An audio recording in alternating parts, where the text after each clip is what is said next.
Imagine uma rua escura e úmida nas favelas do Rio de Janeiro, onde o som dos caminhões de lixo ecoa como um lamento noturno e uma menina de olhos curiosos vasculha pilhas de descartes em busca de tesouros escondidos.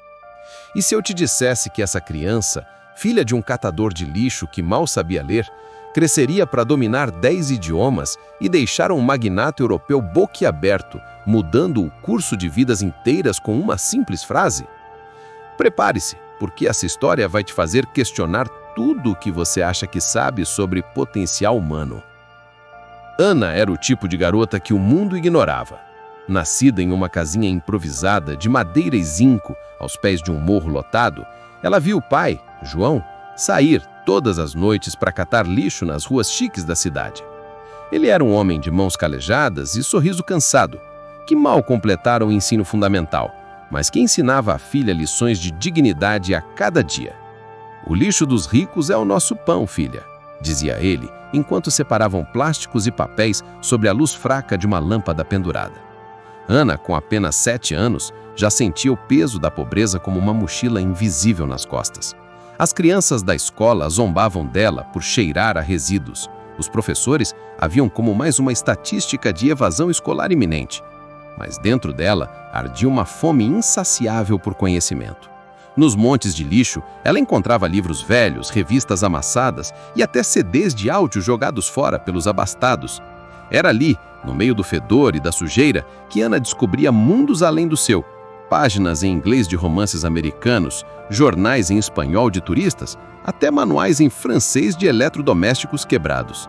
Ela devorava tudo em segredo, usando um velho rádio para praticar pronúncias, imitando vozes estrangeiras, enquanto o pai dormia exausto ao lado. O conflito se instalou como uma sombra crescente quando Ana completou 15 anos. João adoeceu, os pulmões enfraquecidos por anos inalando poeira e fumaça tóxica dos lixões. Os remédios eram caros e o dinheiro mal dava para o básico. Ana abandonou a escola para ajudar, tornando-se faxineira em prédios de luxo no centro da cidade. Limpava banheiros reluzentes, esfregava pisos de mármore, sempre invisível aos olhos dos moradores ricos que passavam sem um olhar.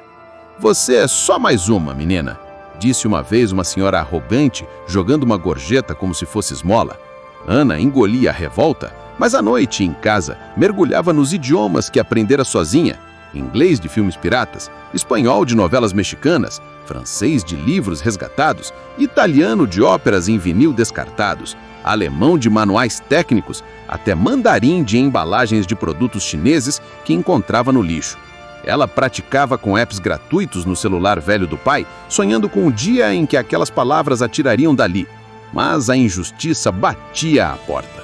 O hospital público negava tratamentos melhores para João por falta de vagas, e Ana via o pai definhar, tossindo sangue nas noites quentes, enquanto os ricos da cidade viviam em opulência. O ponto mais baixo veio em uma madrugada chuvosa, quando João sofreu um colapso pulmonar. Ana correu pelas ruas encharcadas, carregando o pai nos braços até o pronto-socorro lotado, onde esperaram horas em bancos frios e sujos. Os médicos, exaustos, deram um diagnóstico sombrio. Sem um transplante, caro, ele não duraria meses. Ana chorou ali, no chão gelado, sentindo o cheiro de desinfetante misturado ao desespero. "Por que o mundo é assim, pai? Por que uns têm tudo e nós nada?" sussurrou ela, segurando a mão dele. João, fraco, mas sábio, respondeu com voz rouca: "Porque a vida testa os fortes, filha. Mas lembre, mesmo no lixo, há ouro escondido." Naquela noite, Ana jurou que mudaria tudo, usaria seus talentos ocultos para salvar o pai, custasse o que custasse. Mas como? Ela era apenas uma faxineira analfabeta aos olhos do mundo, invisível e descartável como o lixo que o pai catava. Foi aí que o elemento de esperança surgiu de forma inesperada. Ana foi contratada para limpar os escritórios de uma multinacional europeia que acabara de abrir filial no Rio. O dono, um magnata alemão chamado Herr Klaus Becker, era conhecido por sua frieza e exigência. Um homem de 60 anos que construíra um império de tecnologia, viajando o mundo e fechando negócios em múltiplos idiomas. Ele chegara ao Brasil para uma conferência crucial, onde negociaria um contrato bilionário com investidores de 10 países diferentes.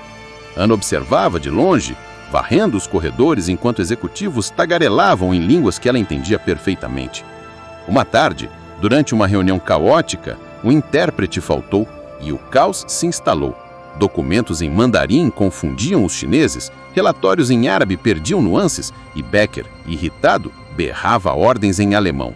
Ana, limpando uma mesa próxima, ouviu tudo e, num impulso corajoso, murmurou uma correção em mandarim para um assistente confuso. O silêncio caiu sobre a sala. A reviravolta explodiu como um fogo de artifício. Becker, notando a garota de uniforme simples, zombou inicialmente. O que uma faxineira sabe sobre isso? Volte para o seu balde. Mas Ana, com os olhos flamejantes de determinação, ergueu a cabeça e respondeu fluentemente em alemão. Herr Becker, eu domino 10 idiomas e o que você acabou de dizer sobre o contrato está errado. Mandarim isso significa perda em vez de lucro. O magnata congelou, o rosto pálido de choque, enquanto a sala inteira prendia a respiração. Ana continuou, alternando sem esforço entre inglês, espanhol, francês, italiano, russo, japonês e até árabe, traduzindo o documento inteiro com precisão impecável. O Becker, boquiaberto, exigiu saber quem ela era. Sou filha de um catador de lixo, revelou ela, a voz tremendo, mas firme. Aprendi sozinha, nos livros que os ricos jogam fora. O ar na sala ficou elétrico. O magnata, acostumado a julgar pelo status, viu seu mundo virar de cabeça para baixo. A revelação veio em ondas emocionais, como um diário antigo sendo folheado. Becker, tocado pela história de Ana, convidou-a para uma conversa particular. Ela contou tudo, as noites estudando à luz de Kendall, o pai doente, a injustiça que a pobreza impunha. Eu sempre dizia para mim mesma, o conhecimento é o único tesouro que ninguém pode roubar, confidenciou ela, lágrimas escorrendo. Becker, que tinha perdido a própria filha jovem por uma doença, sentiu um aperto no peito. Via em Ana o potencial que o mundo desperdiçava. Ele não ria mais, e, em vez disso, transformou-se.